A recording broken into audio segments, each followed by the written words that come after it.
Tai ar pirktum elektrinį Ford Mustangą?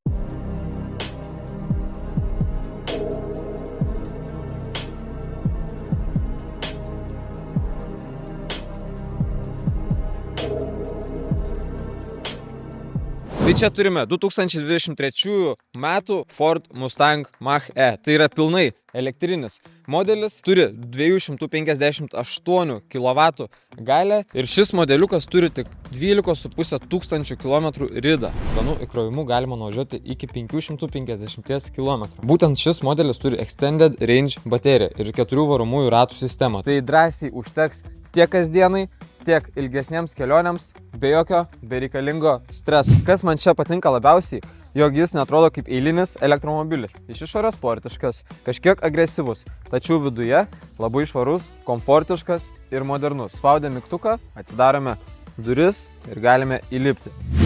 Tai vidus atrodo išties moderniai. Turime didelę planšetę, turime LED ekraniuką spidometrą, turime va tokią bėgių perjungimo svirtį, turime žiauriai gražią ir didelę panoramą per visą stogą. Taipogi sėdynės labai patogios, šildomos, vairas taipogi šildomas, nuo 0 iki 100 nerodysime, trauka labai jaučiasi, tikrai jaučiasi.